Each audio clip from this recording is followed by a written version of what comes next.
Beautiful. Absolutely beautiful from Bell.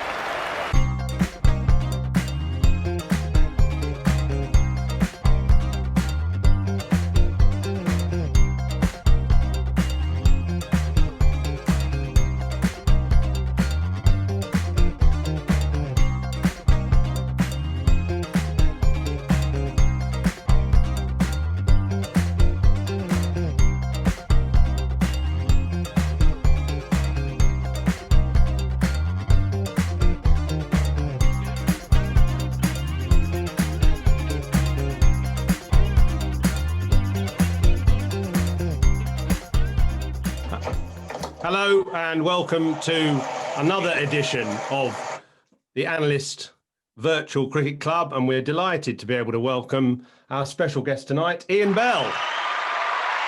Ian Simon. A bit of applause for you, and we've got lots of people in the virtual club as well, so great to have you on, and it's lovely to be back after a couple of weeks off. Simon Mann is here as well. Simon, how are you feeling? I'm feeling fantastic. Probably a bit better than you, Yoz. You've been up all night watching Australia against India, and you had a lot of rain to contend with as well. God. I actually felt sorry for you when I woke up at about 4 o'clock in the morning and turned on the coverage and had a little watch for a while, because actually I turned on just as play was restarting. So that seemed like just really luckily a perfect moment. But how did you feel the rain break then? Oh, it's rubbish, talk waffling about, past matches. Although actually it's quite good, because sometimes if you've missed a previous test match of a series, as I had actually, I didn't see much of the second test in Melbourne. So we played that during the rain break in Sydney. And so I was able to watch a bit of that. But, it's one of those nightmare things with TV. We couldn't find the highlights of the second day. We had the highlights of the first day and the third day and the fourth day, but the second day was missing. So all they had was a bit of Rahane going to his 100. So I had to sort of pretend, we're going to feature a bit of Rahane's 100. And that was the only bit of highlights of the second day. Never mind. I think it kind of worked. So, and how are you, Belly? You're dealing with the pandemic, as everybody is, but You've got a special challenge, haven't you, at the moment? So you've just started, I suppose. Yeah, well, as probably many people, I suppose, around, it's the first day, certainly around here, for back to school, but homeschooling. So this is it's sort of my office, but it actually is the kids' classroom at the moment. So it's an interesting day, phoning around, getting them organised, but hopefully they'll be back into normal tomorrow and then on. So it's a challenging day, or busy day, should we say? But what's your best subject? PE. I'm the PE teacher. Trust me, I don't get involved in maths or English. That's out above my pay grade. That's with the wife. That one with Chantel. But in the lunch breaks and dinner and in the garden, doing a little bit of football and rugby. That's sort of that's where I lie at the moment. Is that more fun for you or for them? Well, they don't listen both, to me, actually. So it's probably a bit of both, but they don't listen to me as much as I'd like them to be. Maybe I'm not strict enough, really. So are you actually having to teach them? You and your wife having to teach them? No, not too bad. I mean, again, it's all online. The lessons are all online, so they'll carry on, their normal weekly structure. But it's just trying to get organised. Obviously, print off a few worksheets. But yeah, to be fair, the school's been outstanding, really. We've been quite lucky. And then obviously, like I said, they'll have their normal break in the morning, lunch break, and then we had PE this afternoon, which was quite interesting to watch that one as well. So that was, it's been interesting. And what do you actually, you've had to sort of reinvent, I suppose. You retired during last summer. Yeah. So what's it looking like kind of work-wise? Well, actually, I think I was a little bit, I'll say lucky. In the year before the season I retired, I obviously got injured in the PSL. I came back, and obviously I was going to miss the whole season as well, which was frustrating. So I tried to be as proactive as I could be, and I applied for the Young Lions batting role as a batting coach. And I fortunately got through the process and the interviews and got that role. So I went away that winter with them. We went to the Caribbean, played a tri-series against Sri Lanka and the West Indies on real turning pitches, and then off to the Under-19 World Cup with them. So I think that for me was an opportunity that I took really well, and it sort of, I suppose, made me feel like this is the role or the way I want to go now when my career does finally finish. And obviously with the pandemic and a shortened season last year, which wasn't ideal, but I think I already know now that the next decision was always quite clear for me. And up until Christmas, again, because it's been elite sport, you know, I've been at Loughborough probably 3 times a week with the young Lions. The next program, actually, a lot of those guys from the World Cup and that season have gone into first class cricket. The likes of Jordan Cox with Kent and Jack Haynes have done, you know, fantastically well this year, which was really pleasing to see.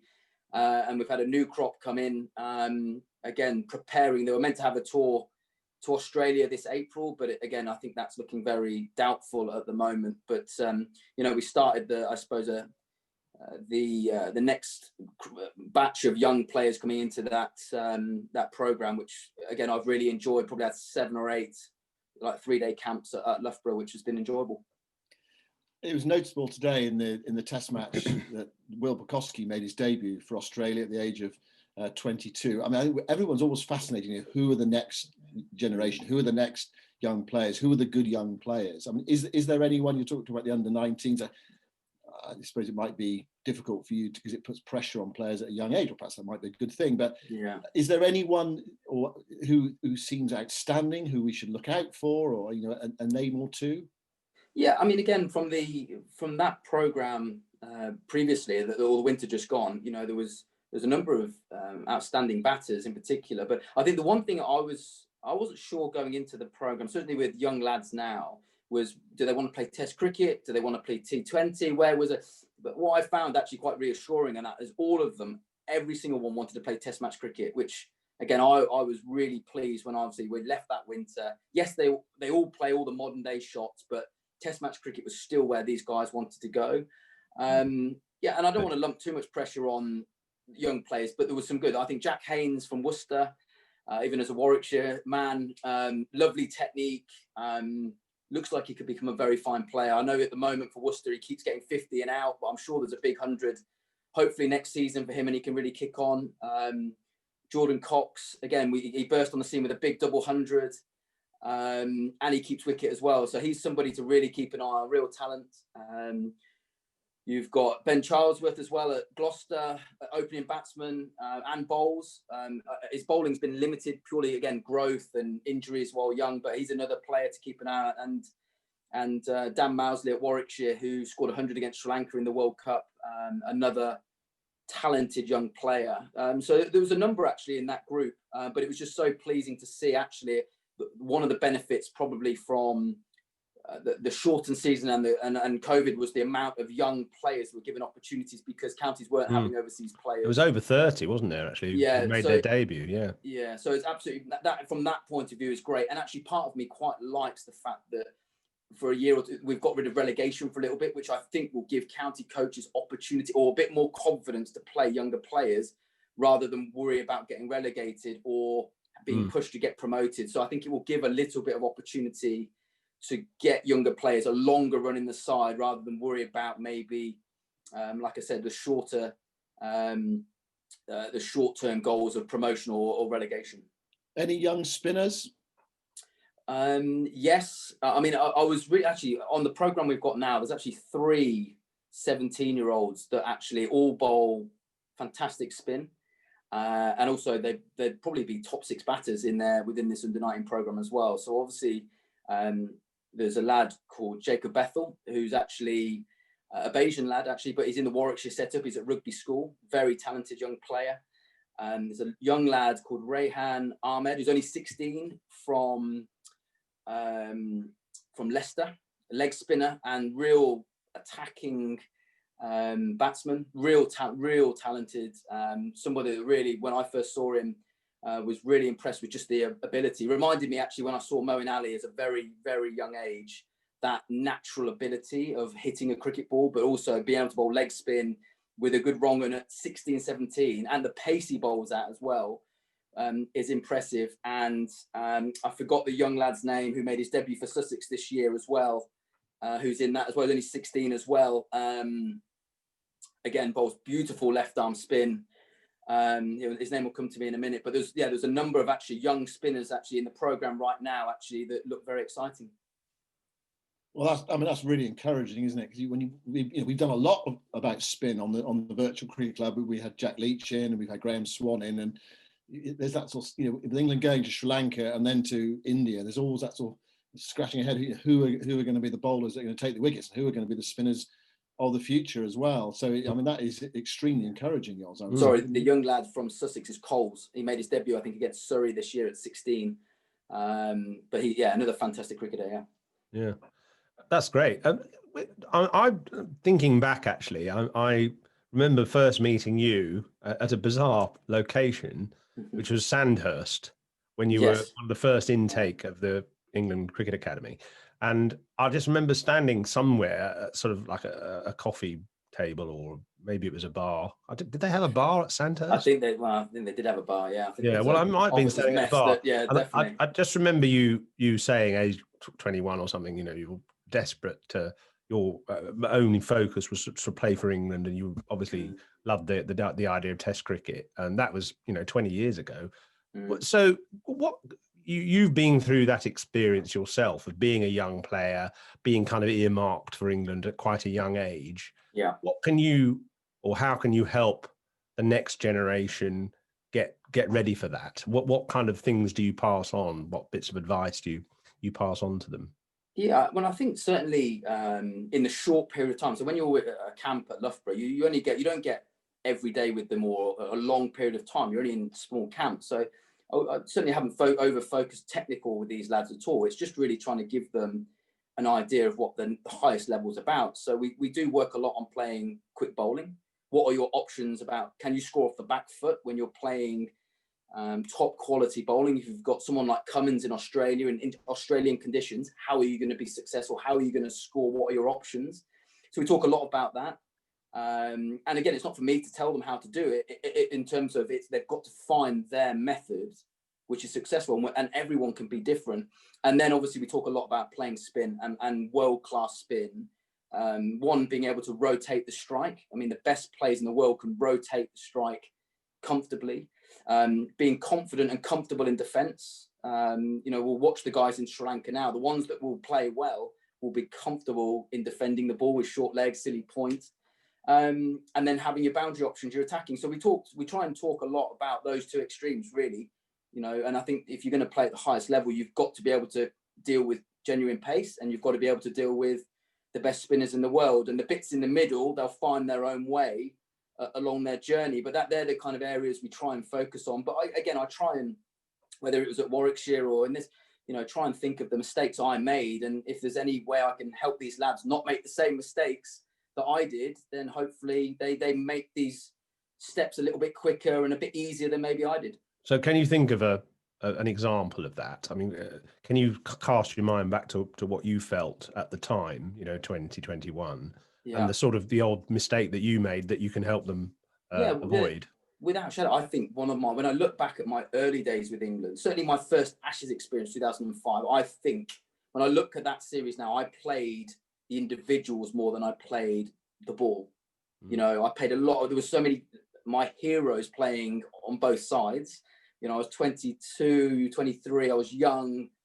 3 test matches in, and this was now proper test match cricket. And I think it took me a while to understand a half volley is a half volley, a bad ball is a bad ball. Don't play Warne, don't play McGrath, don't over respect them.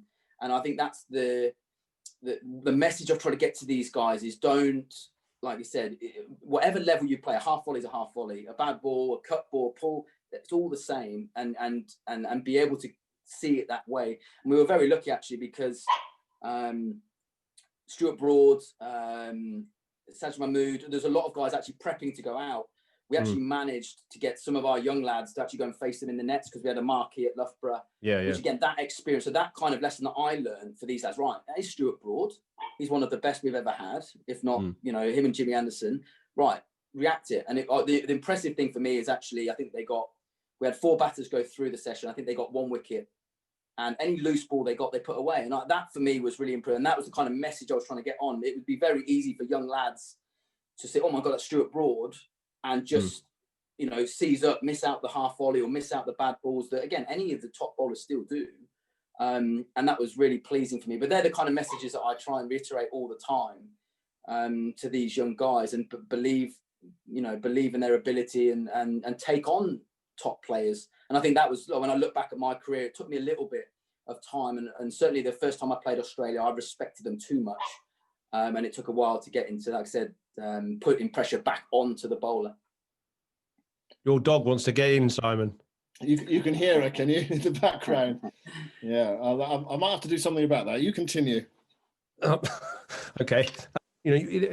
Coaching has changed in a way, hasn't it? Because you're talking about a sort of environment which you grew up in, where there was a certain amount of respect and even kind of slight intimidation of the best players in the world.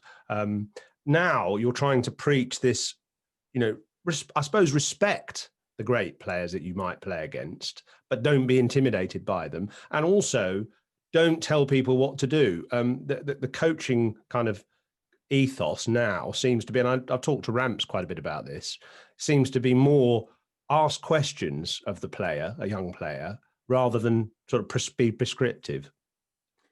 Yeah, I think so. I mean, I think the best players end up their own coaches, aren't they? I think whatever era we're talking about, I think the best players, they run their own game, because when they cross the line, whether it's a test match, a first class game, a T20, they're the ones in control. I think that if players are coach led too much, then they're waiting for people to tell them what to do. And I think under pressure, you've got to be your own man. You're looking at coaching as sounding boards. But again, I think that there are different stages, aren't there? I think when you're with young players, you obviously you want to help them with their technique, help them with their understanding. There's a certain amount of coaching to do. As the higher you go up, you're managing people. You're not going to be telling Joe Root necessarily how to play. You're making sure he's got everything at his disposal to be successful. And if you do see anything, you might point that out. But it's different wherever you are coaching, whether it's, like I said, with the England first team, or you're down in the pathway. So I think you've got to be adjustable as a coach. But I agree that times have changed. But as a coach, like I said, you try and build those relationships with players. Again, I look back from a playing point of view, generally, you work better with a coach when you had that relationship, don't you? And then that coach can be really honest with you. And I think that's the important thing, really. I mean, I look back, I had coaches or the best ones were actually ones that could give me the honest truth from time to time, even though it probably hurt me or it stings a little bit because it's not what you want to hear. But I think then you can actually do something about it. The danger is that you're not honest and you just tell them the stuff they want to hear. But I'm not sure that always makes the top players what they are. One thing that fascinates me is, and you're working with young players, is how a player at 17 he's going to be a future superstar. And then someone who's also 17, you think, oh, they're okay. And then you look at it 6 years later, and the one you sort of, okay at 17 is way ahead of the person who's going to be the superstar. I mean, it's an absolutely fascinating thing, that age between about 16 and 22. Is that something that you already seen in your coaching experience, or you would have seen actually during your cricket career, actually players who were really talented at a young age didn't come through, and others who were less talented really did come through? Yeah, absolutely. I think just because some lads don't get England under 19s doesn't mean they're not going to go on to become a test match cricketer. I look at someone like Zach Crawley at the moment. I don't think he played a lot of representative cricket for England at under 19s or any level. All of a sudden at 22, he's in the test match side. So he's obviously got an amazing work ethic. He's worked on the right things to push himself so hard. Even looking at the same age group as me, Jimmy Anderson, I think Jimmy might have played 1 or 2 games at under 19s. I know there might have been some injuries as well along the way, but he didn't play 2 or 3 years of England 19s. He played 1 or 2 games straight into the Lancashire side, and then he obviously took off unbelievably quickly. But yeah, I don't think it is amazing. Some people will peak at under 19s or 20 and they won't kick on. Other guys will just be starting their development and kicking on from the age of 20, as we said, into the higher level of the game. And is it your job in a way when you're teaching youngsters, coaching youngsters, to actually sort of really spell that out to them, to say that, I don't know whether you can be quite honest and say, actually, some of you just won't make it. But I mean, I don't know if the sort of message you want to be delivering at that age, or you sort of deliver a more positive message? You know, you have to work hard, you have to do this, that, and the other to give yourself a chance of making it. I think that's the message. You know, the hard work that it takes. So watching, I mean, these young lads at the moment have had a great opportunity. We've obviously generally worked more on the inside. So that the England first team literally have been training right next door to these lads in the marquee. So they're watching. And again, that's an amazing feeling. If you're an under-19, you're seeing the England first team 50 yards away training, and it makes it feel like you're not that far away. But yeah, I mean, I think the reality is that you're not going to get there unless you work extremely hard. You can have as much talent as you want in the world, but you've got to be able to put in the hard yards, especially watching the way the game is now, especially at the highest level. You know, the physicality of these lads, the way that, you know, you're looking at Butler and Stokes physically, you know, and I think this is where you can really educate these lads early, is if you want to be one of those guys physically, this is where they are, this is where you are. Now it's up to you to find your way to that. It's the same with, you know, batting and bowling. You're trying to give them an idea of what these guys are doing and where they are, and you hope that over time, one or two will really pick that up, and they'll be not just doing it when they're with you, but they're doing it by themselves, and they're chasing them down. But I think the reality, anyway, as we've seen with maybe someone like Crawley, actually getting to the English isn't a million miles away. You know, I think Zach, I might be wrong, 3-4 first-class hundreds before getting into the England side. I think maybe if you go 10, 15, to do that you'd have been banging out 1,000 runs consistently a long time in county cricket to get there. I don't think that getting in is as far away as these lads think at the moment. Dom Sibley, I think, again, came to Warwickshire, scored 1,000 runs once, and is in the England side. So that it's not as far away as I think these young lads think, if they can get the right things in place, which is not easy. But it's certainly closer. Like I said, they're not a million miles away. Excuse me. You mentioned power and strength and so on. Neither of those words I sort of associate with you particularly. Yeah. So I'm going to play this little sequence which I was trying to find before. Sorry. So this is the 100 you made at Chester Street in 2013. Is it? I think. The 2013. Yeah, that's right. So let's just play a few clips of this. And this was a sort of, I suppose, really a sort of exquisite innings more than anything. That's a lovely shot. One of Ian Bell's real strengths.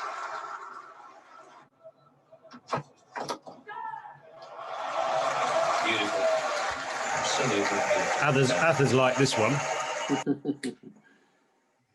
Just recover a couple of times. And I think he just opens the face a little bit more here and finds the gap. And that's a sign of someone who's confident about his own game at the moment. Yeah, look, there you go. Face just opens a little bit. And again, it's straighter this time, straight of that man at short extra cover. Another boundary though, and it's one that takes Ian Bell through to an excellent half-century.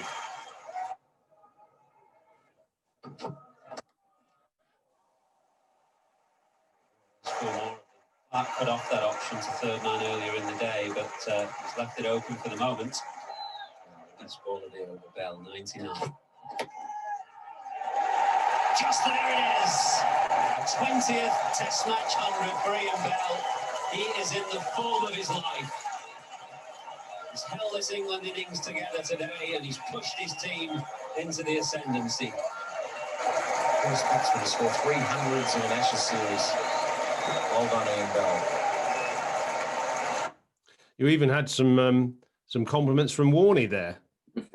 Rare ones, but yeah, nice to hear that one. What's the feeling like when you're playing like that?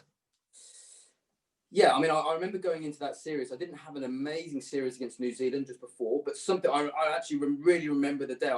We were at Loughborough because the first Test match was at Trent Bridge, and we had the nets outside. Well, we basically had everything we could use just in preparation before we even got to Trent Bridge, and there was just something on the machine. It wasn't a coaching session. I remember Phil Neal feeding the machine, and something just clicked. But I don't know. I can't really say what it was, but there was just a movement, something just that happened at that time. And I remember going in, and I think the first innings, I got 20. I think we were under lights. We didn't get many first innings. Obviously, I got 100 second innings, but I remember that it did enough, and I left. I always felt that when I was hitting an on drive or leaving well, then I was in a really good place with my game. And I remember just, and you could see the replay screen as well. And there was some really decent deliveries coming down under lights in good conditions for Australia to bowl. And I just left really well. And I remember getting 20, 25. And I felt like, I'm actually in a really, really good place here. And obviously then 100 next second innings, 100 at Lords, and then obviously 100 at Durham. And it was just, it was just the rhythm, the rhythm of everything just felt right. And I you go in and out of those times. You're trying to find that all the time. It wasn't always like that, but in that period, and I remember it at Loughborough, just something clicked. And it just, like I said, everything that I did just felt like I was in that right place, the balance. It's something we all seek, isn't it? And something that none of us who've ever made a Test 100 would have any idea what it's like. But is it a bit like, when you're in that sort of zone, is it a bit like sort of floating, or I don't know, even dreaming maybe? What's the feeling like when you're in that state? No, it for me, it's that kind of feeling that I had no other feeling, no other thoughts going on in my mind at all, apart from watching the ball.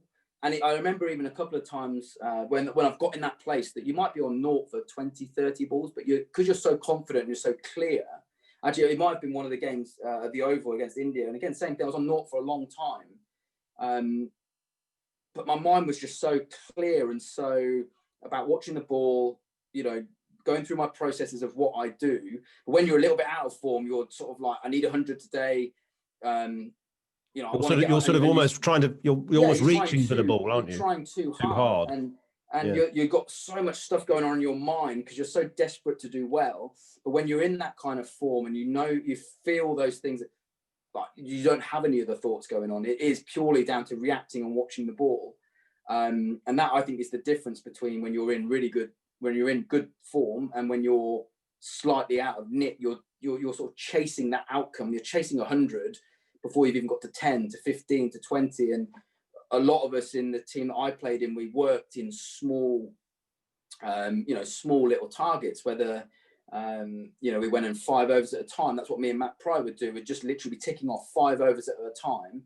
Myself and Trotty would be going in 5 runs at a time. And we tried to just break things down into small targets, which were much more achievable than looking like we need 400 today, or we need, I need to get 100 because I'm short of runs. I think when you're in that place, like I said, you're just living in that moment and there's not a lot else you're thinking about apart from watching the ball. I just wanted to extend that a little bit, because you're famous really for your timing of the ball and placement, obviously. So just going back to that innings, I just want to play this one replay, which is the replay of the kind of square drive. Yeah. And just if we look at that shot, what I'm trying to find in a way is what is perfect timing. I'm sure it's something that you maybe talk about or think about. So talk us through this shot here. What is so good about it? Again, for me, I think what I always tried to do, or what a lot was drilled into me, is trying to hit the ball as late as possible. So right under my eyes. I think that generally where the timing came from was if all that, the front shoulder and head position gets in the right place, then the timing naturally will come. As I said, I was never anyone that was, tried to, I suppose, over muscle the ball or gifted with brute strength. So timing was what I really worked on. But I think a lot of it comes down to, again, not overstriding and getting a too big a front stride, but just comfortable, making sure again that just as I'm getting over my front knee, all the momentum is coming into the ball. But again, right under my eyes. Is it also about a perfect transfer of weight? So here your front foot is in the air. Yeah. But your head is sort of perfectly. You're not leaning back, are you? Your weight is almost perfectly. I suppose this is what you call balance, isn't it? And transfer of weight. So your weight there is almost perfectly distributed between back and front foot. And then as you land with your front foot, as the weight goes through your knee, you hit the ball. Yeah. Is that kind of? Yeah, I'd say so. John Inverarity, when he was with Warwickshire, talked a lot about unhinging that front leg. So the weight, a lot of your, your wood weight would, even though your head is forward, the weight would be on that back foot, and then obviously transferring into the front foot. And as you said, that's where if you get that all together at the right time, that's where all the timing comes from. But I think as my career went on, I tried to, with my trigger movement, obviously I've always gone back and across. Even since I can remember 13, 14, 15 years of age, always went back and across. But what I tried to do, and when I played well, actually, it was nearly more of the front foot would really hover in the air a little bit, or even just slightly be a toe touch than a full, back foot across, front foot planted. It was more, I said, the front foot nearly hovered, which I think allowed me again to get that timing rather than back and across with the back foot and then plant the front foot. It was nearly back and across and hover and then make that movement into the ball. It must be quite hard to achieve that, and you probably lose a lot of sleep over trying to find that sort of perfect timing. I think and that's where I think when you watch players, it has to be natural. I didn't think about that. That came natural to me. That's what I'm saying. I don't think I could say to lads, right, you have to go back and across and hover, because I didn't think about that. That just happened naturally to me. Other players, Trotty, actually his back foot came forward. He might have got in a very similar position, but it was a different way of getting there. And I think that's the beauty of it, is that all top players probably do things slightly differently. On probably point of contact, they're probably in a very similar position. The head's in the right place and they're making contact underneath. But how you get there, I think it has to be unique to you, but it has to be natural. You can't force a trigger movement when someone's trying to bowl at 88, 90 miles an hour. It has to be able to be as natural as possible so you can react to the ball.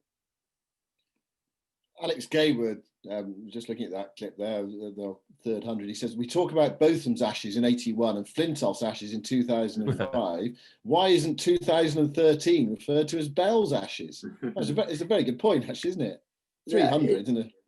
Yeah, no, it is. I mean, I think, and again, I think for me, I probably through my, I was very lucky to play in 7 Ashes. I've seen the highs, the lows, individually and as a team. And I think always, growing up, you want to be that person who wins Man of the Series in an Ashes series. So I think for that year that it happened for me to be Man of the Series was, like I said, it was a dream come true. It's what I wanted, since I was 11, 12, 13 years of age, was to affect an Ashes series. So to have managed to have done that, I'm very, very proud of those innings. And I think for me, I mean, rightly, wrongly, I was probably always seen as somebody who looked a nice player, but under pressure, did I deliver? And I think early stages of my career, that criticism was quite fair. I think as I developed, one of the biggest days in my career was batting out for a draw at Cape Town, where I think I got 75, 80. It wasn't my best innings. It wasn't full of cover drives or cuts or nice play. It was just hard defence, getting through. And I think actually watching Collie do it at Cardiff, I think for the rest of the group, it sort of believed that actually I want to do that one day, not just look good, but I want to be able to be the guy that did that. And I think off the back of that, I think we did it in Auckland as well. Matt Pryor got 100. I think Brody might have got a naught off about 100 balls or something like that. So the fact that I always wanted not just to look good, but actually show that I could do some of that ugly stuff as well. So I was really, actually some of those innings give me a lot of pleasure as much as of the hundreds as well. I mean, the other fascinating thing about it is, you played well over 100 Test matches. You had that huge high, but inevitably there are the lows. There's the spotlight on you. I was reading some comments about Johnny Bairstow today in Sri Lanka, saying I've got nothing to prove, and yet in a way he sort of has, even after 70 Test matches, because he's trying to force his way back into the England side. I mean, there's that microscope on you the whole time as a batsman, as an international batsman. How do you deal with it? I mean, the great times are fantastic, aren't they? As you just said, how do you deal with those really difficult times? I mean, you had one towards the start of your career with the 2005 Ashes. How people are always sort of giving their opinion, aren't they? And you pick up the papers and social media now. There's so many opinions around. How do you just keep all that out and focus on trying to be as good as you possibly can be? Yeah, and I think that's a skill, Simon, as well. I genuinely think that's something that is so different to domestic cricket to international cricket. It's not necessarily always the standard that goes up, but everything that goes around international cricket, you have to be able to manage that. I was quite lucky that I didn't have a lot of social media, not maybe the back end of my career, whereas these guys now, it's constant, isn't it? I mean, we had a rule as the England side was no newspapers in the side, in the dressing room in the Duncan Fletcher era at the start of my career. But now it doesn't matter if you have a newspaper in there, it's on your phone, isn't it? So wherever you go, you can take that with you. So I think, yeah, you're right. I think you've got to accept that actually you are under the microscope. You're there for criticism, because if you're going to accept the good days, you have to accept the bad days, and that's part and parcel of being in the cricket. And I think even for someone like Johnny, and I wouldn't say I always dealt with it very well. I think that until you're retired and you come out of it and you look back and actually go, I wasted too much energy on that. I wasted too much time worrying about what other people thought about me. And actually, you can't control that. So why are you wasting energy on controlling stuff that, you know, and actually a lot of the time I always believed, and now actually you come out and I do a little bit on, you do a bit on the radio, you go and see the Sky Boys. It's not personal. Sometimes you feel some of that stuff when you're not playing well can be a bit personal, but then you realize until you retire and you step out, none of that's personal stuff. It's just part of what this is. It's international cricket at the highest level. If you don't play well, you're going to get criticised. And it does sometimes when I look at batters who have gone in and then they've got left out, you know, if you don't, you know, you can't average 20 and want to keep playing for England. It's just not how it's going to be. You have to deliver with the bat and ball. If you're a top order batter, it's about runs. If you don't score, then someone else is going to have an opportunity. And I think that's the reality of the world we live in. And you're always going to be judged, aren't you? I think even how great Joe Root is as a player, he still gets criticism when he doesn't score runs. I think that's just part of and you have to accept that's going to happen. You shouldn't worry about what other people think. And I think that is the hardest part of being an international batsman, is you are going to fail a lot. And you have to be able to take that. And also when you do get knocked down properly, and there's no doubt in my career, I was knocked down a few times where, you know, it took a lot to get up. It took a lot of energy to go, how am I going to get better? Right, okay, that was really bad. How am I going to get better? And it takes a lot to do that. But you're not going to succeed in international cricket if you don't have that attitude of getting up after you've been knocked down.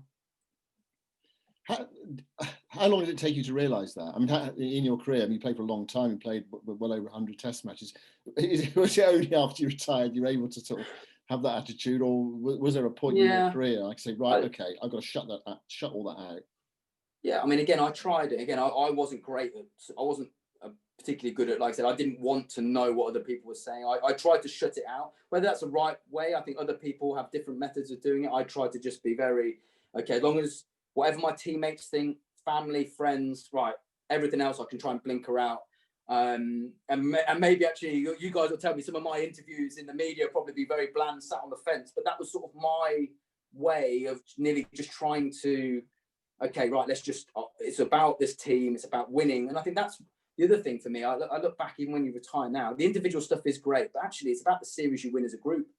You know, actually they're the special times. And I'm sure most players will say that, you know, and actually when you're retired, no one actually talks a lot about, it's a statistical game, isn't it? As a batsman, you just care so much about your average and you want it to be up there, and you're judged against the past and the present and who's doing what. And actually when you retire, you realize, actually, why have I wasted so much time and energy? And it probably is. It is that time when you step out of it and you look back and you think, yeah, I wasted a lot of time and energy on worrying about things that I should never have worried about. And the beautiful moments, of course, are the most memorable. And one of the reasons for having you on today was that it's exactly 10 years since the Sydney Test of 2011, early 2011. Yeah. And of course, you won the Ashes. And a lot of players on that tour, the Strauss and Flower Tour, talk about the moment after you'd won in Sydney, when of course you made 100, when you all sat round on the square at night with, I think, just the support staff, and kind of recollected the experience. Yeah, I mean, they're the moments, aren't they? I think, again, when you retire and you finish, and I think the older you get, actually, you realise they're the special moment in the dressing room.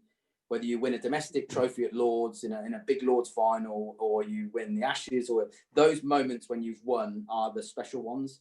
I think when you're young, you're a little bit like you've won and you just want to get straight out into town. You want to be the first one, but you realise that you can do that anytime. But those moments about being in the dressing room or sat on an outfit when you've won are the best moments. And yeah, that if that's when I've been asked that question a lot, is actually in any part of my career, if there was one place I could go back to, it would have been that SCG dressing room at the end. I think that for that group of players, what we tried to get to, I know that there's still the journey to number one in the world, but winning in Australia, the Germany camp that we did, which a lot of people hated, and it was hard work, and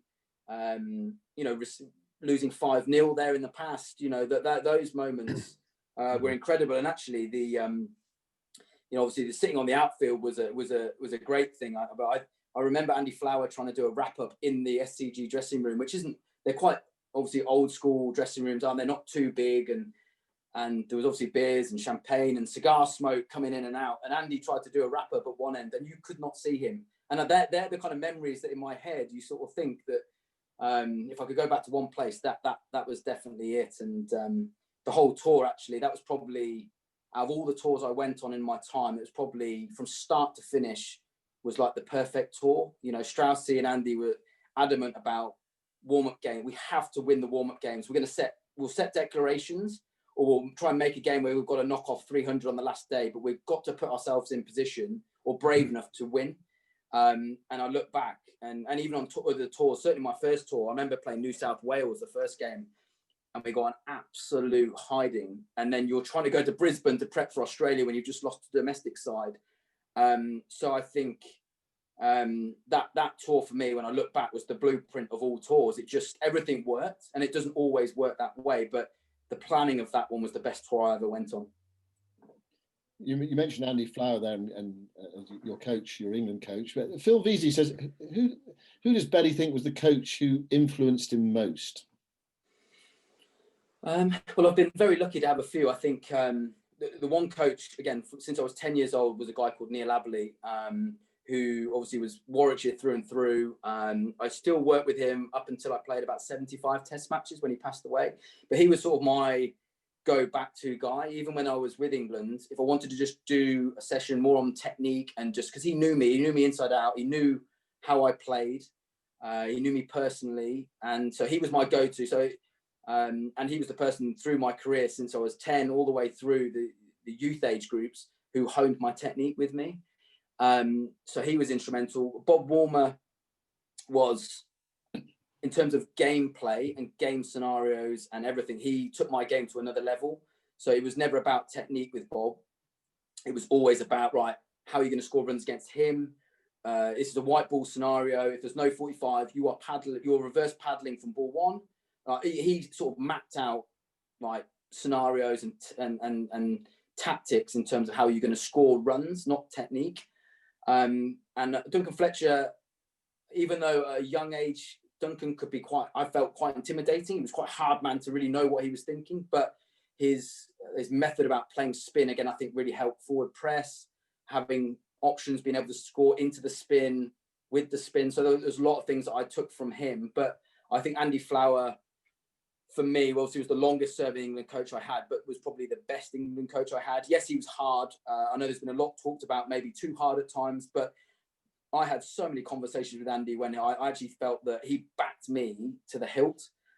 Yes, there was a very hard, a lot of the time it was quite a hard message to the group, but I think he felt that we had a lot of talent, but he needed to keep prodding us to try and get that reaction. Certainly when you play South Africa or in Australia, where they're physically strong guys, they're big athletes, he just kept prodding us all the time. And I think that was part of his method, really. But I know he would, listening on the edge and bits and pieces, he maybe would do things differently again. But I do think he pushed me enough to get the best out of my ability.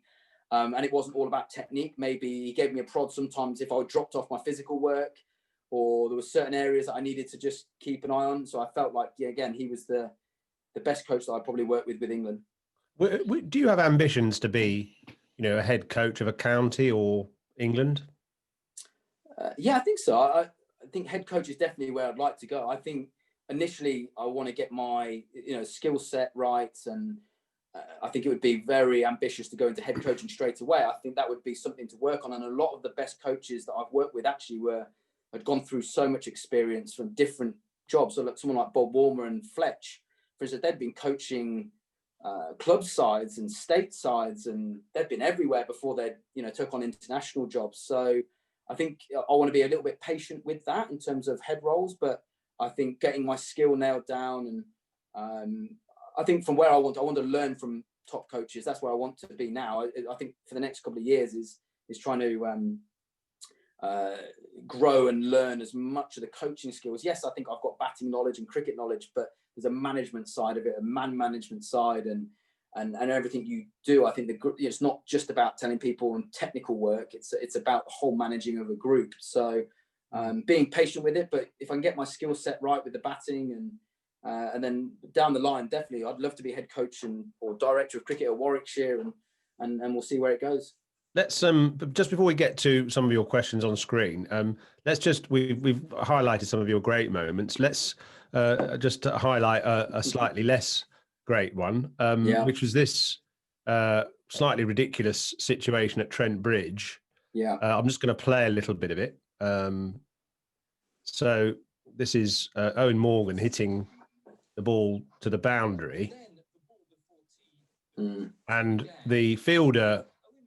The Indian fielder falls over the line. It looks as if it's gone for 4. I'm sure plenty of you remember this. And you thought at this point the ball was dead, I presume, did you?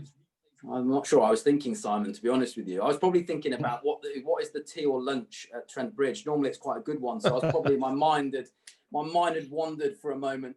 It was just one of those, you looked around and your instinct sometimes when you see a fielder do it and then the ball starts rolling sideways, it's like it's nearly rolled against the advertising road. Yeah. And obviously, again, looking at the fielders that picked up the helmets, you look around and then everything looks like we're just walking off the tee. I mean, I might have started that, but yeah, I mean, it was a huge mistake. You have a bit of a word here, actually, don't you?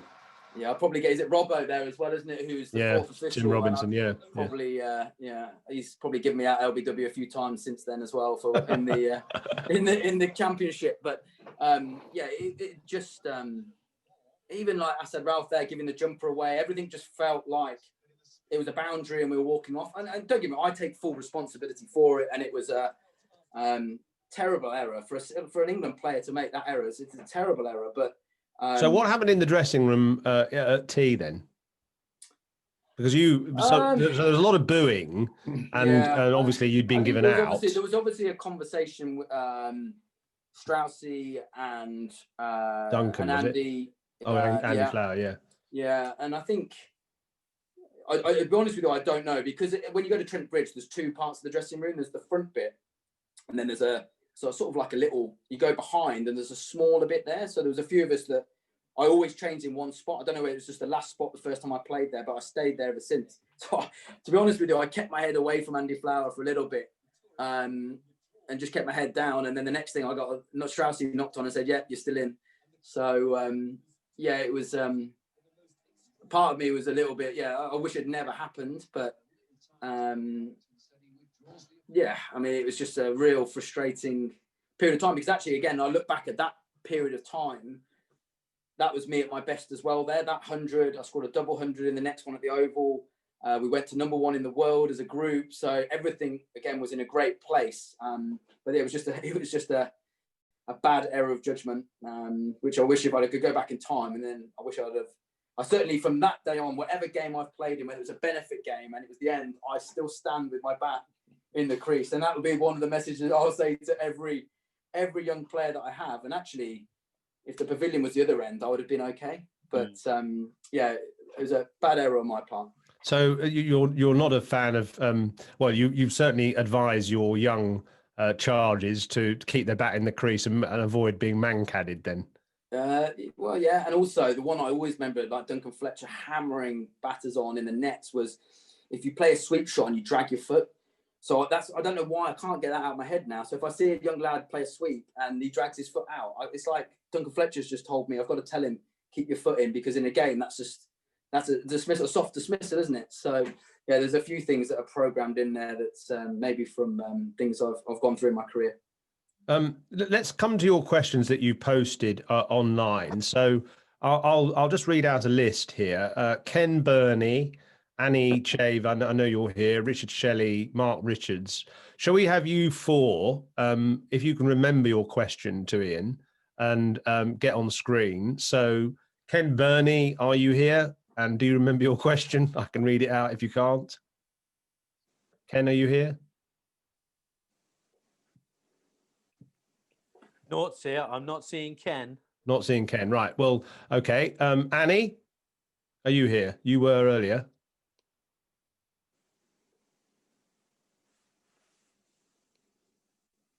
Yes? No? Yes, Annie. We can't hear you. Unmuted. She needs to be unmuted. I think she's muted. I think I'm unmuted. Yeah, you are now. Yeah. Yay! I've been trying, but I'm here. Hi, Annie. Happy New Year to you. Yeah, Happy New Year to you. You must be exhausted. Yeah, I'm knackered, but it's not about me, is it? Go on. Ask your question. Okay, Ian, I'm not trying to say you've been around a long time, but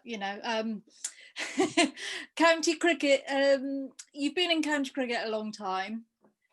How do you feel it's changed since you began and now? And do you think there are good things and bad things about the difference in county cricket now?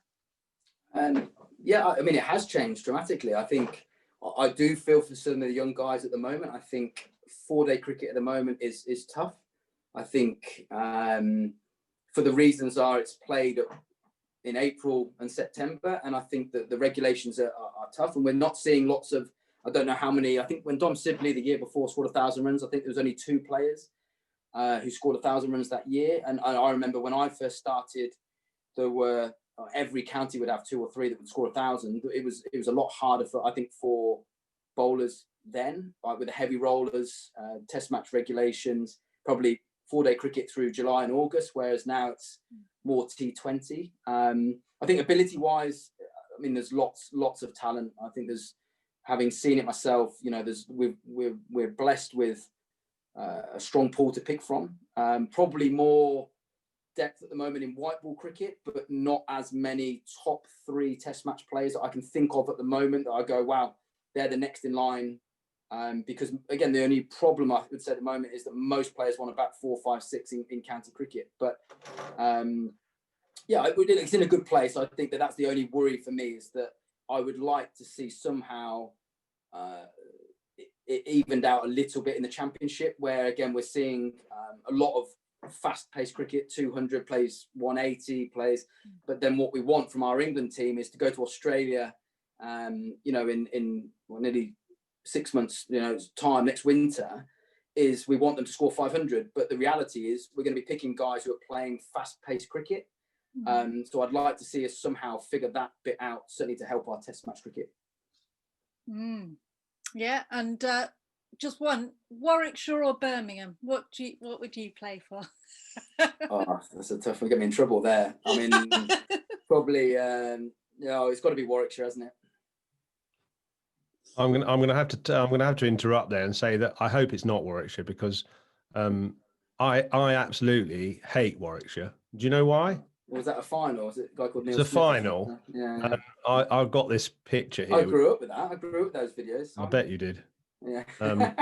I'll show you this picture. This is the final here. Yeah. Ignore the title there. That's Neil Smith. Yeah. And I was trying to find the clip of it, actually. Neil Smith hit me for 6 in the final of the NatWest in the last over.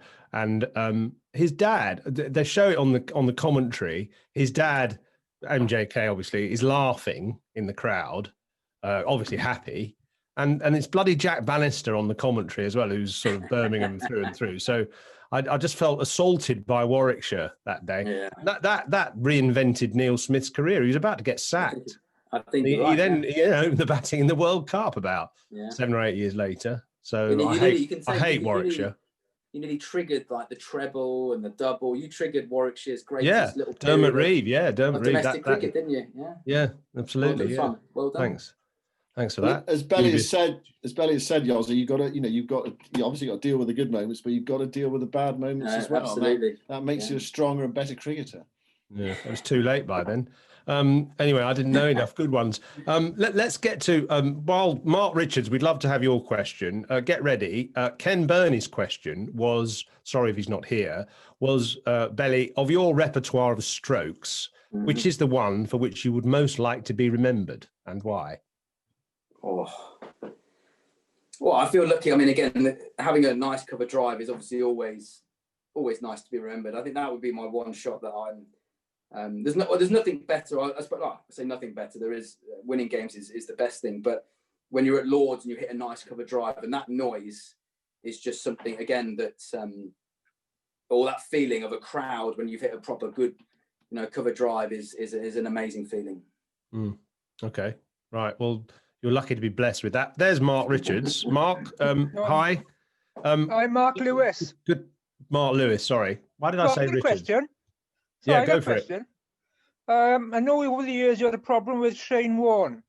Have you met him outside the match? Do you get along with him all right? Or do you try and avoid him? No. It's all like, I think a lot of that, I mean, again, when I remember the Adelaide Test match, when everything first started, certainly going press while on public, but no, everything's always been good. Obviously, I only played 2 series out of the 7 against him. Seen him socially, seen him, like I said, obviously on the field. But like I said, I think, again, a lot of it, you look back and you think if you can't laugh at yourself as well and certain these things, and it was good banter at the time, maybe not at the time, but now you look back, it is what it is. And but yeah, I don't think, again, like with any of that stuff, I think it grows legs a little bit and it becomes bigger than maybe what actually happened on the field. But there's nothing wrong with a cold beer and chatting about things afterwards. But yeah, absolutely no problems at all. What was the worst thing he said to you? Well, nothing. Well, about calling me the Germinator. I mean, it wasn't, I suppose, when you're a young 20-year-old lad, it's not what you want to hear when you're traveling around Australia. But that was it, really. I mean, to be honest, like, I was quite lucky. I mean, I reckon the first series in 2005, he didn't have time to sledge me because I was probably out quicker than he could say anything anyway. But as I got a little bit better, and that's probably what I take the compliment for, is that actually I started scoring some runs in that 6-7 series. So I was out there a bit longer, so I copped a bit more abuse, which probably take as a compliment more than anything. Scott Moody says, when I was being coached, Scott Moody, by the way, is a former leg spinner and coach and a great mate of Shane Warne's, actually, contemporary. He says, I don't think he's here actually, but he says, when I was being coached to bat, I was always told to move my feet to the pitch of the ball if full, or go back and across the stumps if the ball was short. I've heard modern day coaches say that you should move your head to the ball and the feet will follow. What's your thoughts on that? Again, I mean, I'm not going to be telling. I mean, everyone does things a little bit differently. I mean, for me, you see a lot of modern day players. I think white ball cricket has brought that in, especially on very good wickets. You don't see amazing footwork all the time. I think for me, you can get out of jail with a lot of stuff if your head position is good. You know, we see with Steve Smith. I remember, I can't remember. I remember watching him live at Old Trafford in the last Ashes. And some of the positions he gets into are just crazy. But his head position is so good.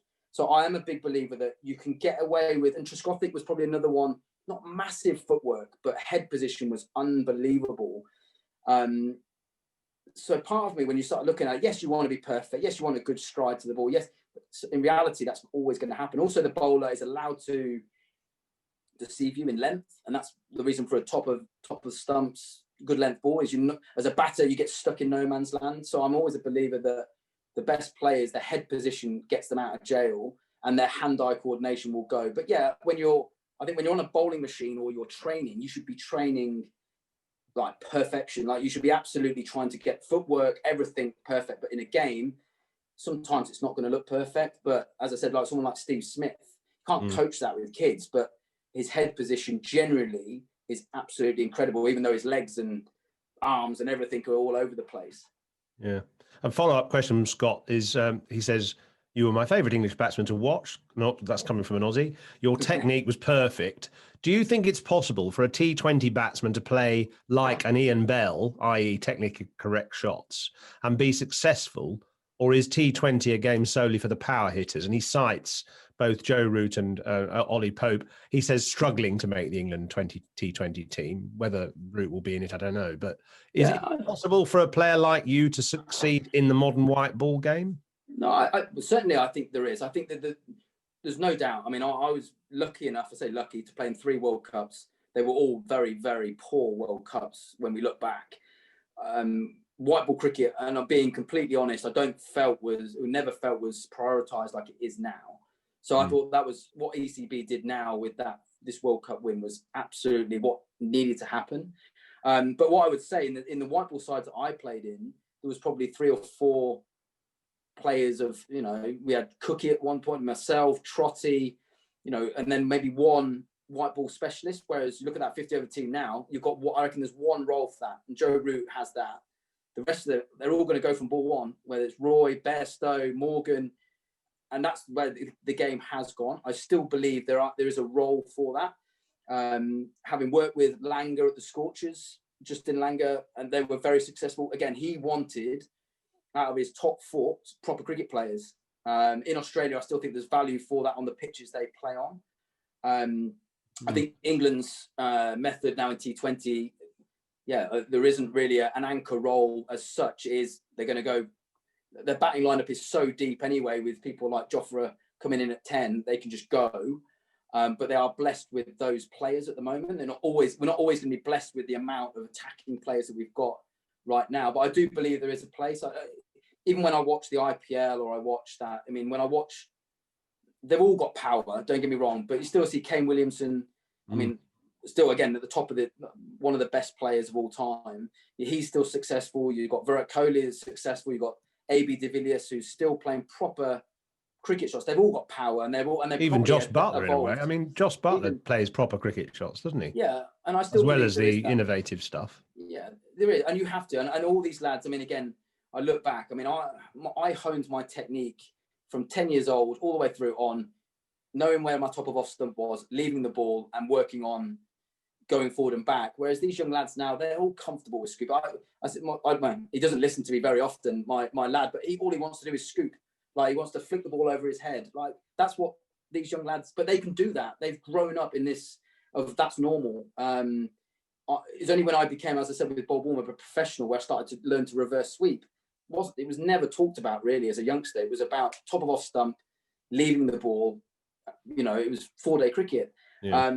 But I think there is still a place. There's no doubt. Whatever the format, I think the biggest difference is just your mentality, your risk awareness of, okay, I'm going from ball 1, but I'm going over extra cover, or I'm going over long on, or you can still play those shots. But I would still, with that, depending on the ability and what's around the room, as I said, England at the moment, they're so blessed with so much and a long batting lineup. They've nearly got rid of, I said, they call like an anchor, somebody who will, if they get 70, the rest of them will go. But I think there'll always be place for good technique and good cricket. Let's just do 2 quick questions from the floor. Richard Shelley, Ian Wigston. Which one of you is ready to go first? Richard, are you there? Yeah, I can see you actually. Go on, Richard. Hi there. I hope you're well. Good to see you again. Hi. Go on. Ian, you talked about you want to develop your coaching skills and move on to potentially being a head coach. All the coaches you played under, and there were some very good ones you've already mentioned, like Duncan Fletcher, Andy Flower. What would you take from those as individuals to make you a better coach? I mean, it's a good question. I mean, I think that's the thing, isn't it? You try and pick little bits from all of them. Again, I was blessed. I was quite lucky to work with a guy again called John Inverarity, actually, who was a very good captain for Western Australia. Obviously, played for Australia, but again, he came in again, wasn't a technical coach at all, but a very good, great man manager. I think. We would be here too long if I was to go through all of them and what bits I take. But there's no doubt I have taken my time to think, okay, I like what he did and I like that, and how would I fit that into me? But I think, again, with coaching, your personality and how you do it, you've got to find your own way. But as you said, I was blessed actually, or very lucky to work with some great coaches actually, that again, I think that's part of it. Even someone like, say, Graham Gooch, the bits I worked with him as a batting coach, it seems to be a lot of the people I really admired went into coaching, and whether that's helped me think that's the route I sort of want to go.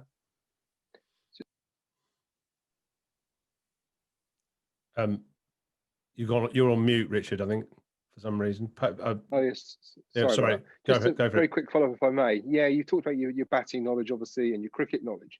But the people side skill, leading people, would you look outside cricket for that as well? Potentially other sports like rugby, football, which I know some coaches. 100%. I think it's really important to grow your knowledge, and that's one thing. I mean, at the moment, COVID's restricted a lot, but there's that's sort of on my list of agendas, really, to get out and about to different sports and grow and learn as much. As you said, I think it's really important. I think the best coaches, from watching, even Trevor Bayliss recently in his own style, but the management of a Stokes or these players, it's so important to be able to do that well. And I think the best coaches do manage people.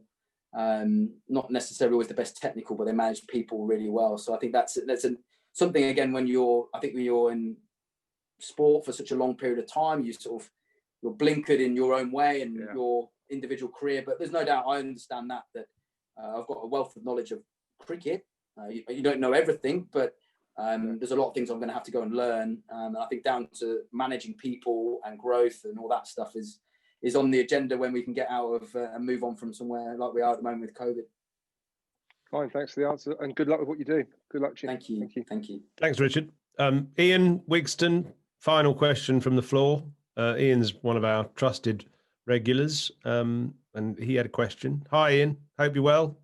How's it in Suffolk? It's very good, thank you. Great to have you with us, Ian. Happy New Year. Happy New Year. You probably answered the first part of this when you were talking about Neil Aberley earlier, but it was about you prefer to have a dedicated coach. But were you happy to draw on different people at different times? Because it seems to me, I coach in professional, in work, in education. And the idea of sort of chopping and changing a coach would seem very strange once you've got familiar. But young players, I guess, might feel less confident about being demanding of a single player until they've got a better sense of who they are themselves. How do you feel about that? Yeah. Agreed. I think you're trying to build a relationship, aren't you, with a player coach? There's no doubt. I think that what you try and tell these young lads is that now, and especially with cricket now, a lot of watching our play, they're going to go to IPL, they go to PSL, they're going to go all over. They're going to get lots of contact with lots of people and coaches. I think you've got to be open to listening to people. I think you should listen.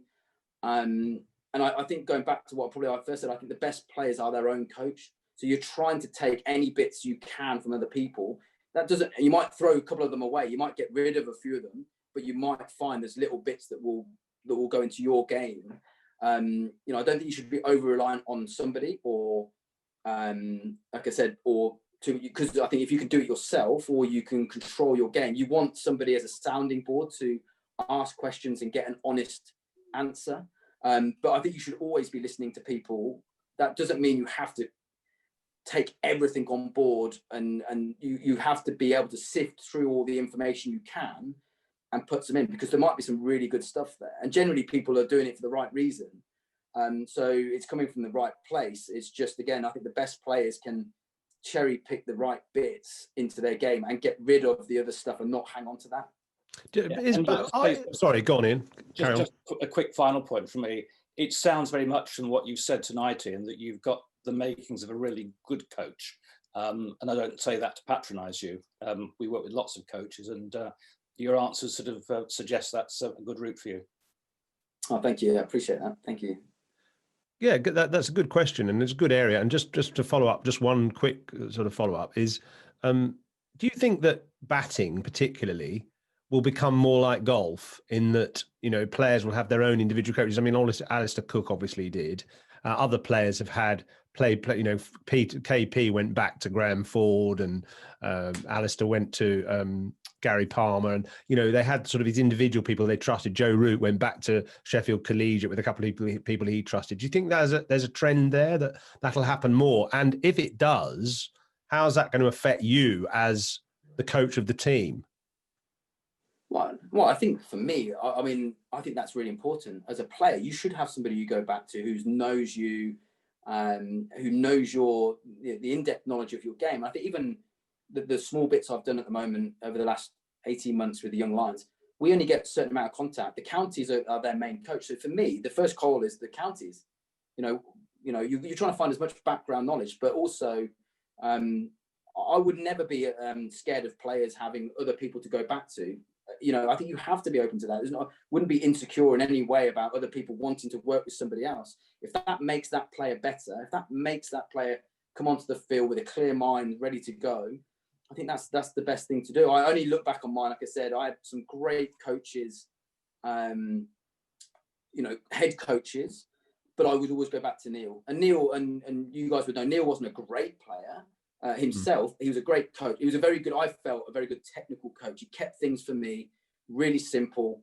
And as we've said, you get lots of people, you speak to lots of ex-players, and especially if you're at a test match, you're not short of information. You can ask so many greats of the game, so you want to ask them, but it's always nice to have somebody to go back to. And I would advise most players to have one person to go back to and do it. And as a head coach in any team, it would not bother me one bit that someone might be working with someone else, because at the end of the day, if that player is better for it when he crosses the line, I think that's what part of management is. Not just it's not about me; it's about the individual and getting them better. What was the go-to piece of advice Neil gave you? One thing that was the sort of backdrop to everything.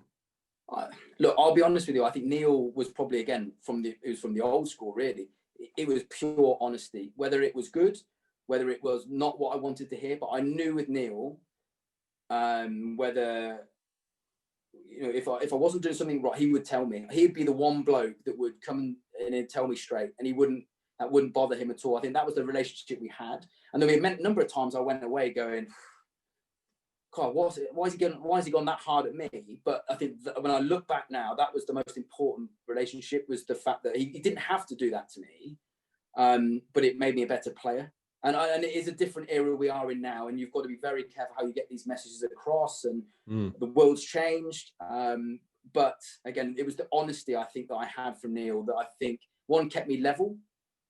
He was constantly, especially going into the Warwickshire side where we were playing the Birmingham League or in the second team at Warwickshire, getting 70 wasn't enough. It was always the 100. It was always pushing. But he would also give you the praise when he needed it as well. But I think that was the best thing I had from Neil in that relationship, really. It's quiz time, Simon, isn't it? It is, yeah. We need to let Ian go, but before we do let him go, we need to give him our how well do you know yourself quiz, and all our participants in the Virtual Cricket Club have taken part in it, and the winners, the pre-Christmas winners, were the joint pair of Jack Leach and Sophie Eccleston. They achieved 8 out of 10, but for the new year, they know themselves really well, do they? Well, they got 8 out of 10. Yeah. Working together. Yeah, they were working together. I suppose they had a bit of. But anyway, it's about your cricketing career. It's something, questions you should be relatively familiar. There's a quiz. I'm not good at quizzes, but it should be all right. Okay. No, this isn't the general knowledge. This is about you. So this is called "How Well Do You Know Yourself?" It starts with a bit of music.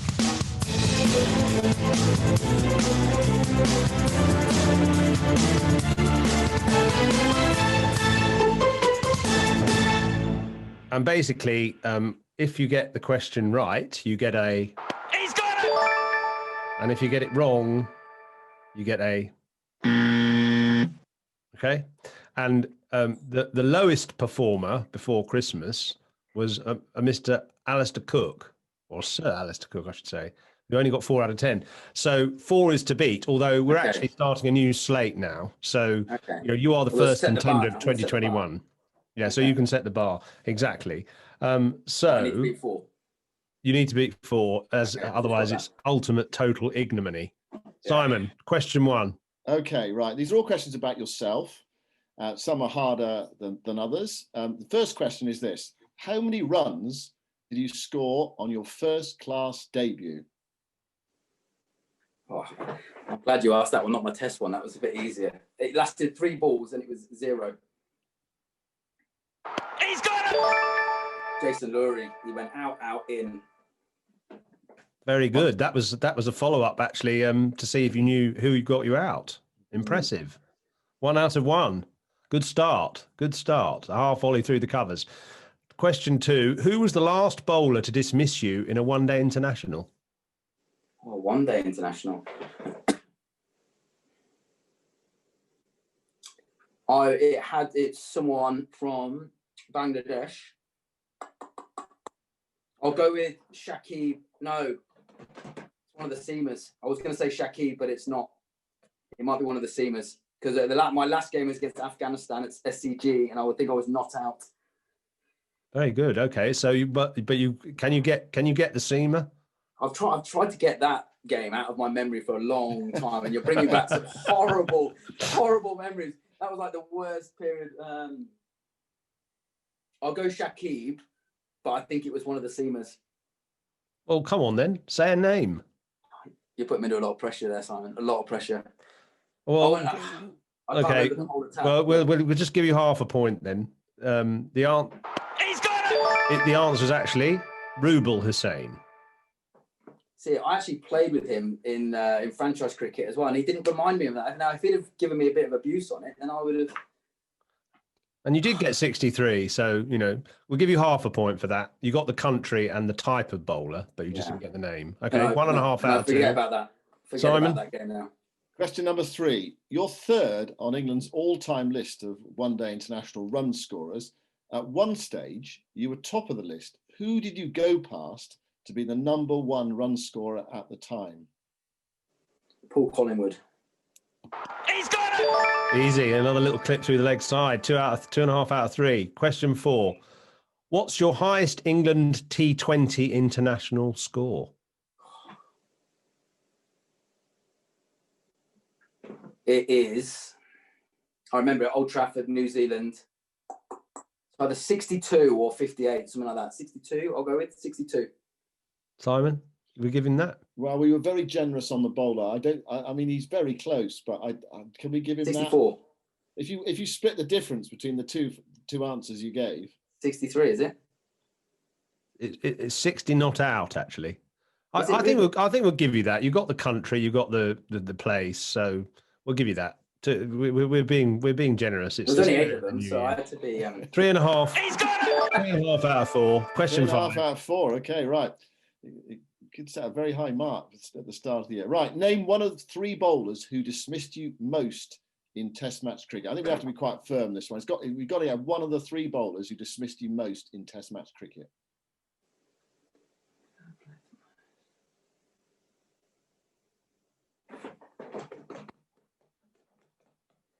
I was going to say, I think it is. I was going to say Syed Ajmal. Is it in the top? Is it in the top 3? Is it, or is it? Well, there's 3 bowlers who all took your wicket the same number of times. I thought there might be more than that. There's 3 who took you the same number of times. I think it was 7 or 8. So you've got to get one of them.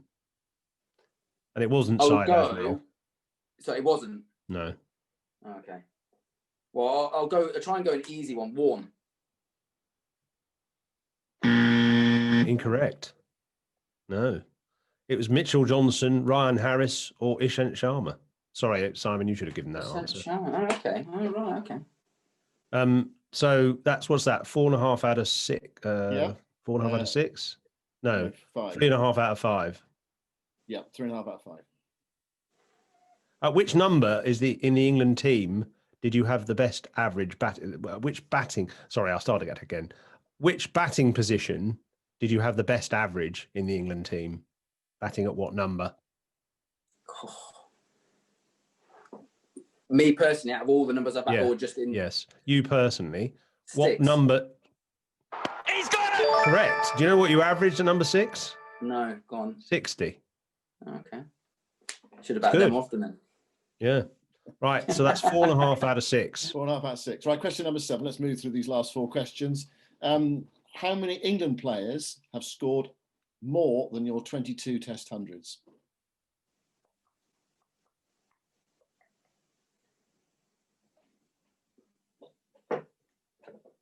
I know 2.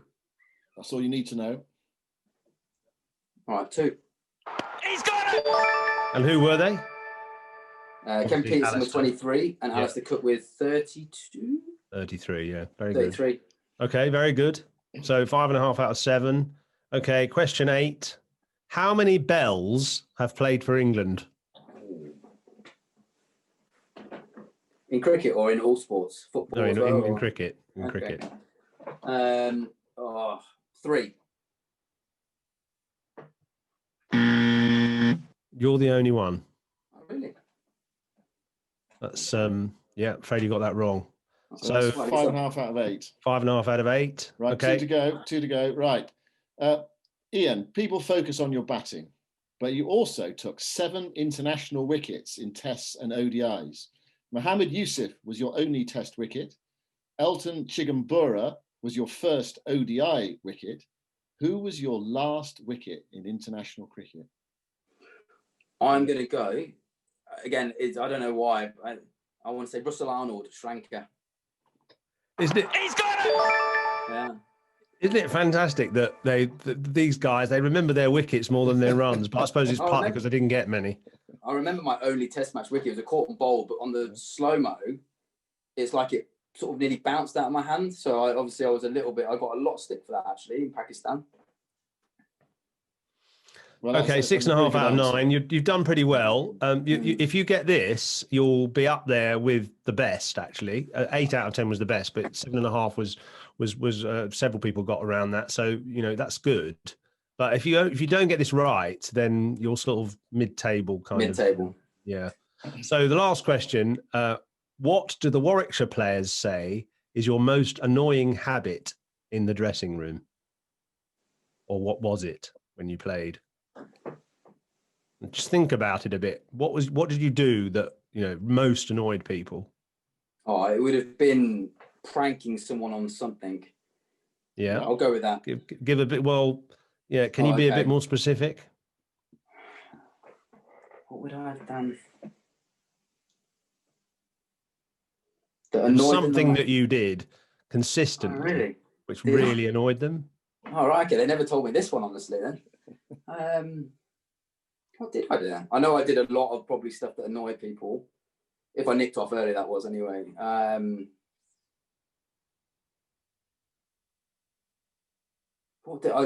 gone. I don't know. I was a number of things, but gone. Okay, well, I'll give you half a mark for that. Yeah. So you got 7 out of 10. The answer actually was tying people's bootlaces together. Okay. One of a few. So what are the other things you used to do that were really irritating? Oh, just and general. why did you do it as well? Annoying. They just said they all said. I've spoken to a couple of your ex-colleagues. Yeah, And okay. they just said they wanted you out in the middle because you were really irritating in the dressing room. Yeah, there's a number of things to it. I did get bored quite quickly if I got out early, which probably happened a bit too much. But yeah, there's a bit of that. I actually had Reg Dickinson. When we were with England, obviously with the head of security, like Reg, we used to have quite a bit. So me and him used to do quite a bit, and I left the suit in my Warwickshire locker when England had played. So obviously when I'd finished, and I remember I had some media to do, so I had to put this. I got this suit out of my locker and wore it to an event. Next day I'm looking down, and he'd taken the time during a test match at Edgbaston to unpick the jacket and be putting like food and nuts and everything into this jacket. That's probably the best thing that's ever happened to me in terms of someone pranking me, but I couldn't believe it. I'm literally on TV I'm getting nuts out of my jacket that are literally inside. He's unpicked it and then stitched it back up with food and everything in it. Incredible. Well done. You've got 7 out of 10, and that's a decent. I'll take that. Decent opening effort. And I'm afraid if you want to blame anybody for the divulging those secrets, take it up with Mr. Chris Wokes. Oh, okay. Oh, nice. He doesn't say. Yeah, there's probably all the bad stuff's not been said. Wokesy doesn't say a bad word about anyone, so it's. He does actually. Good, he said you were really annoying. That's good. So yeah, good. I know, and he's Mr. Nice Guy. So if he says someone's annoying, that you must be really annoying. Well, you don't want to be a good bloke. If you've got out as a batsman, you get out. You don't want to be known as he really enjoys. He's a good bloke to sit next to when he's out. So you want to be rather be out in the middle, wouldn't you? Were you a bat thrower when you were out cheaply or anything? No. Not really. Maybe a couple of times when I was young, but you're more like, you do it and you're looking to see if the coach just like, but I think over time I'd realised it's not going to change anything. So we had a few good ones in the team. Like Trotty was right up there. Like he would get rid of that bat like pretty quickly. Like he'd be on the phone to another sponsor getting another bat. But no, not really. I just didn't see, not that you don't care. I think some people, difference between it looks like you care and doesn't, but I just didn't feel that, you know, the older I got, I just didn't. Were you very anal about your kit? Yes, it didn't have to be absolutely immaculate in line, but yeah, I was always, you know, grips and faces on bats and making sure that everything was right. I mean, like, again, my wife could not believe when she came to Edgbaston and saw my locker and my kit, and then obviously what I'm like at home. She was like, "Can't you do that here?" So, so you're a bit messy at home, are you? Yeah. I cop a little bit for a lot of things, to be honest. At home, I got to raise my game a little bit. But yeah, there's certain things that I think I did with my cricket. I was very organised and did all my stuff, whereas I think away from cricket, probably I wasn't as organised. Tell us about, just quickly, we'll let you go. Tell us about your memorabilia. You've got some stuff behind you. Have you got anything, you know, that you're particularly proud of? Well, I mean, these were both my debut one-day shifts, actually, where I got my wickets, actually, against Zimbabwe as well. And then my debut test one as well in mine. And then a couple of, obviously, the memorable, sort of I suppose, my number for the Warwickshire cap, and my same with my England one, that we had a presentation evening. And then 5 Ashes urns that people managed to give me as presents, obviously, every time we managed to win the Ashes, which was obviously quite nice to look at from time to time. Do you know that England haven't won the Ashes without Ian Bell for 33 years? I did not know that, but I'm going to write that down and use that, actually. That came from Noughts. Noughts, thank you for that stat. Oh, I like that. So you've played in every Ashes winning series since year dot. Technically, yeah, Noughts, hey. 34 years now, because we're in a new year. Okay. So 34, England haven't won the Ashes without Ian Bell for 34 years. What a lovely stat that is. 86, 87, yeah. Well, hopefully it's not going to be much longer, and we'll do it again down under very soon. Been brilliant to have you with us tonight, Ian. It's been absolutely fantastic. Beyond the Call of Duty, we've gone over. We've taken a lot more of your time. Sorry, we have, yeah. No, not at all. It's been good. Suggested we would have done. And well done on the quiz. So 7 out of 10. That's the benchmark for the first part of the year. Good, solid scoring. Yeah, very good. And plans for the next couple of weeks? You're just carrying on with your I think. Yeah, absolutely. I think just, well, like with everyone, isn't it? It's pretty much shut down now. So yeah, kids will be homeschooling and working, and I'm trying to burn off as much of the Christmas as possible now that I haven't got actually a job to go to and actually, you know, get paid to lose a bit of weight. But so I've got to keep an eye on that now. Well done again. Thank you for your time, and really appreciate it. Very interesting to hear about the young players that you've been talking about as well. And we're going to let you go with some appropriate music. I hope you like this little bit of compilation from Anita Ward. You probably recognise this tune. Remember this? Yeah. I tell you, yeah. You can do a bit of a dance to it if you like, as you say goodbye. So everybody stay on if you want to have a chat for another 10 or 15 minutes or so. But Ian Bell is now going to make his way back to his real life. Thanks, Ian, very much. Brilliant. Thanks, guys. Thanks very much. Thanks a lot.